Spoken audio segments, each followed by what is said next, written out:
labaran Kannywood. A cikin wannan tasha ne kaɗai za ku dinga jin dukkanin sirrikan abubuwan da yake faruwa tsakanin jaruman Kannywood da kuma mawaka. Kuma dukkanin wasu sirrika da ya kunshi bangaren matan Kannywood da kuma mazan Kannywood amma wato mawakan Kannywood a cikin wannan tasha ne kaɗai za ku dinga jin dukkanin abubuwan da ya kamata.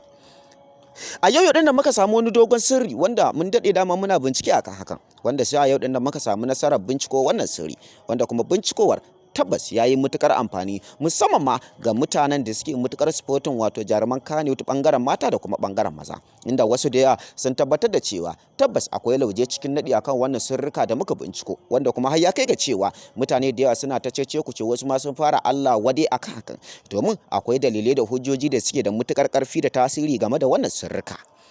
Domin sirri ne wanda kowane ɗan adam ba zai farin ciki ya ji an cewa an tona mishi wannan sirri ba, musamman ma idan ka ƙara bincike da kuma mugun nazari akan wasu dalilai da hujjoji da muke magana a kansu. Wato ɓangaren wannan ita kanta wayannan jarumai ma zan iya cewa guda biyu da kuke gani kamar haka,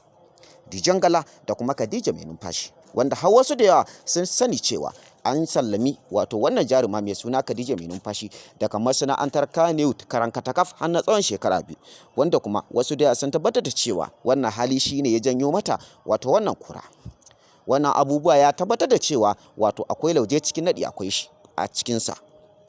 Idan kuma muka ce za mu karkata ɓangaren al'amura da suke gudana game da sirrikan jaruman Kannywood, ɓangaren mazan su kansu an ce akwai laifukansu, domin sun ce suna sakar wato wata dama ne ko kuma mu ce suna sakar hannunsu akan jaruman Kannywood din, domin suna ba su damammaki wato ga dukkanin macen da take buƙatar shiga harkar fim, ko kuma wacce ta yi suna, ko kuma wacce take so ta ci gaba da samun ɗaukaka wato a cikin Kannywood, sai ta bada wani ɓangare nata daga cikinta, ma'ana dai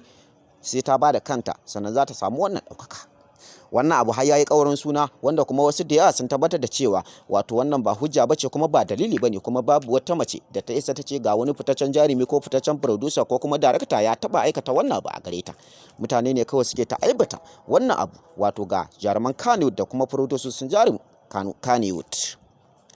Kafin nan dai na mutanen da yawa da suke yawan ɗaukar namba na su kira ni dangane da cewa suna so zan buɗe musu sabon YouTube channel.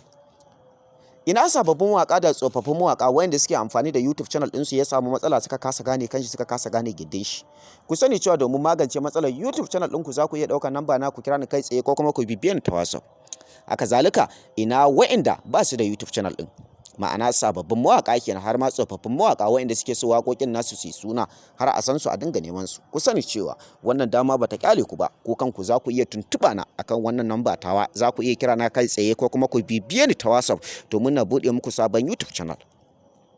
Domin ku sani cewa tabbas YouTube channel yana da matukar amfani a gurin wato dukkanin wani mawaki. Haka zalika ina wanda suke harkar comedy ko manyan fina-finai ko kuma ƙananan fina-finai, ku sani cewa ku kanku domin magance matsalar YouTube channel ɗinku ko kuma buɗe muku sabo za ku iya tuntuɓa ta. Har ma 'yan kasuwa wanda suke sha'awa za su dinga ɗora wato kayayyakin kasuwancinsu akan YouTube channel, ku sani cewa ku kanku wannan dama bata ƙare ku ba, domin ɗora bidiyoyinku akan YouTube channel ko kuma magance muku matsalar YouTube channel ɗinku domin kasuwancin ku ya bunƙasa. Ku kanku za ku iya tuntuɓa na, ku kira ni kai tsaye ko kuma ku bibiye ni ta WhatsApp. A gurguje bari da yin koma ainihin abin da ya aje ni wato bangaren waɗannan jarumai da kuke gani kamar haka. Kamar yadda na faɗa muku akwai lauje cikin nadi, haka zalika akwai kumbiya kuma akwai wasu wasi da suke ta gudana game da waɗannan jarumai. Ya kai ga cewa tabbas wasu da yawa suna ta Allah wadai da halin waɗansu jarumai da suke zargi ko mu ce suke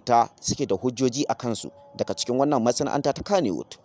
Wasu da yawa sun fara Allah wade, kuma a yanzu za mu karanto muku sunayensu ga waɗanda ake zargi din, kuma da waɗanda ake da hujjoji ma da yawa akan nasu, kuma hujjojin suna da garanti kuma ana da tabbaci cewa akwai wannan hujjoji. Mu kanmu akan su muka yi dogon bincike kuma muka tabbatar akan nasu.